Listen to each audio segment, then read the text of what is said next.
విజ్ఞాన వరదాయై నమో నమః. నాకు ఒక సీనియర్ ఐఏఎస్ ఆఫీసర్ ఒకప్పుడు తిరుమలలో కనపడ్డారు.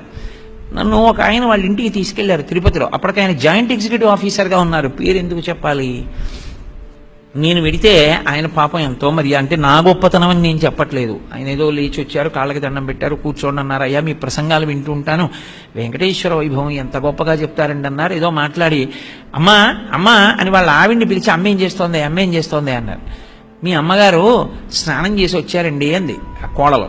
అంటే అమ్మని పిలివే, ఆయన్ని చూస్తానంది, అమ్మని పిలవే అన్నారు. అని లోపలికి వెళ్ళి అమ్మ రా అని ఆయన బలవంతంగా తీసుకొచ్చారు. తీసుకొస్తే ఆవిడ చీర కట్టుకున్నారు, ఆవిడ జాకెట్ వేసుకోలేదు, ఆవిడ రవికి లేదు ఆవిడకి. ఆవిడ్ని తీసుకొచ్చి నాకు పరిచయం చేసి ఎలా పరిచయం చేశారో తెలుసా?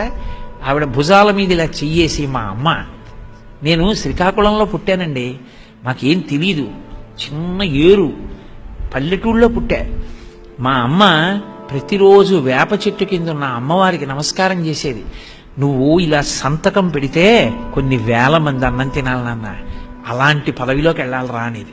మా అమ్మ చేసిన పూజ అండి ఈ స్థితికి వచ్చాను అని.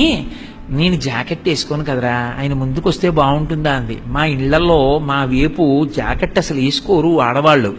అయినా అండి ఆవిడ నా తల్లి, నాకు అమృత భాండం అండి, అందుకని ఇలా పరిచయం చేశానన్నారు. నాకు నిజంగా కళ్ళమ్మ నీళ్ళు వచ్చాయి ఆయన సంస్కారానికి. అది సంస్కారం.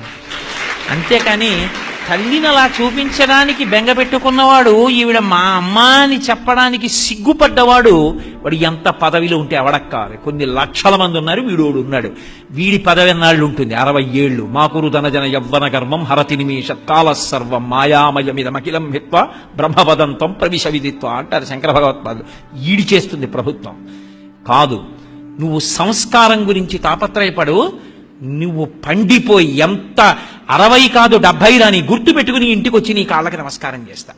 సంస్కారం అనేటటువంటి మాట గొప్పది. చదువు దేని కొరకు? సంస్కార బలము కొరకు. చదువు ఒక్కటే చదువుకుంటే చదువు ఉంటుందేమో కానీ వాడు మోసగింపబడతాడు, వాడు 10 మందికి ప్రయోజనాన్ని అందించలేడు. చదువుకున్న వాడికి సంస్కార బలము పక్కన తోడై నిలబడితే వాడు లోకానికి ఏ హితకార్యమైనా చెయ్యగలడు. ఎందుకని? యుక్తాయుక్త విచక్షణ ఏర్పడుతుంది. ఆ యుక్తాయుక్త విచక్షణలో, ఆ సంస్కార బలంలో నీకు తెలియకుండా నీకు ఒక ధైర్యం ఏర్పడుతుంది. అవును, నేను సిద్ధాంతానికి కట్టుబడి ఉన్నాను, నేనేమి తప్పు చేశాను, నేనేం తప్పు మాట్లాడలేదు, నేనేం తప్పు చేయలేదు, దేనికి నేను భయపడ్డాం. అందుకున్నవాడు అదృష్టవంతుడు, అందుకోలేనివాడు పరమేశ్వరానుగ్రహంతో ఎప్పటికీ